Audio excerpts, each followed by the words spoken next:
everybody. Welcome to Digital Fire Talks. I am Janine. I'm the creative director here at MediaFire. And with us today, we have Frank and Kara, both part of the web team at MediaFire. Frank, welcome. Thank you. My name is Frank. I am the build account executive for MediaFire web team and a content coordinator. Awesome. And Kara, welcome. Thank you. I'm Kara, and I am the senior web designer and developer here at MediaFire. Fantastic. Well, guys, like I said before, we're talking about the 5 worst mistakes you can make with your website. Frank, tell us the number 5. What's a big mistake that people can make with their website? Number 5 is to not secure your website. So when your website's not secure, the first thing that happens that cuts out about half the people in the world, including myself, is when you go on Safari or Chrome, you type in the URL, you click it from Google, and you get this big warning message that says website not secured. And most people, including me, don't even know how to bypass that. So you've already cut out all those people from even seeing your website. And then the second part is it leaves you open to spam, to hacks, to malware, and all kinds of problems, not only for you, but also for your users. And the last thing you want to do is put somebody in that position who's just trying to get some information for your website and then end up giving them a headache later in the future. Yeah, it's important to lock it down, make it secure. Awesome. That's a big mistake that a lot of different organizations are doing because, like you said, I have clicked on different links, and the first thing that pops up is not secure, and you just don't want to click on that. So, especially if you're a church or nonprofit organization, small business, you don't want to run into that problem. What is the number 4 worst mistake for websites, Kara? I would say no good call to action. So call to action really motivates your viewers to engage and dive deeper into your site to take that next step.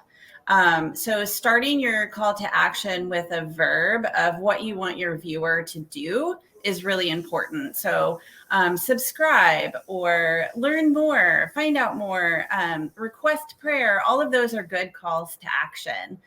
The other thing that you would do is give a good reason why you want that viewer to take that next step.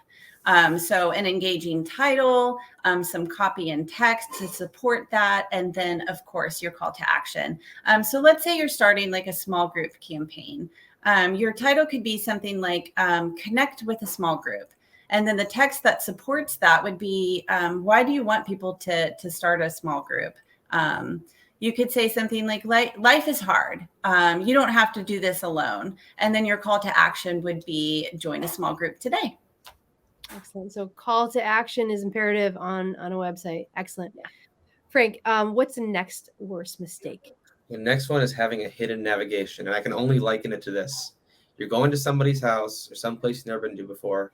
You enter this neighborhood, and there are no mailboxes, and there are no numbers on the houses. Or worse, the houses are so far back, you don't even know what it looks like, even if you had satellite mode up on your phone. And that's like going onto a website, and there being no navigation, or the navigation being so far hidden that it's not even worth looking for. You feel like just turning around and leaving. When you're going to somebody's house, you can't just do that. On the website, it's very easy to just click back and find something else. And so, go ahead.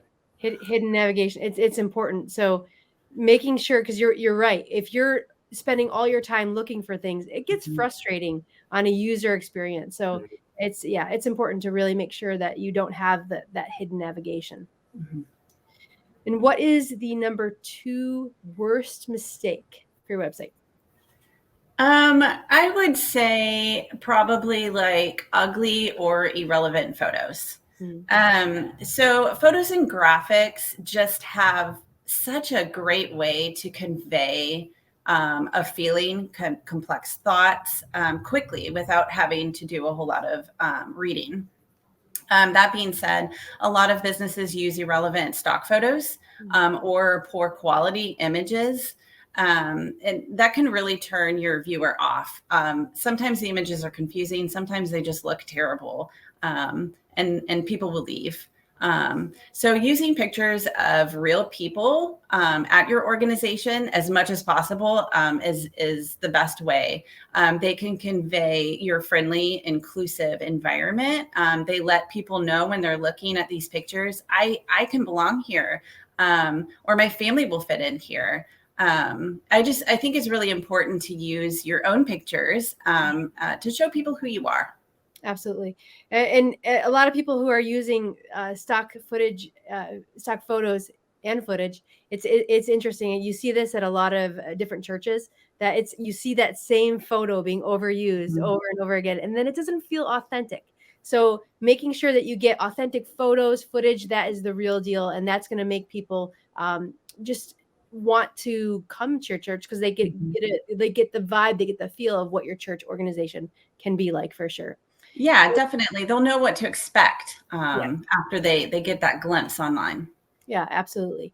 And what is the number one worst mistake, Frank? Number one is not optimizing your website for mobile. Yes.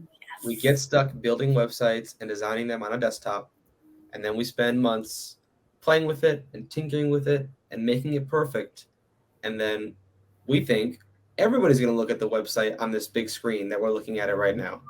Meanwhile, we're all carrying one of these in our pockets, not thinking twice about it.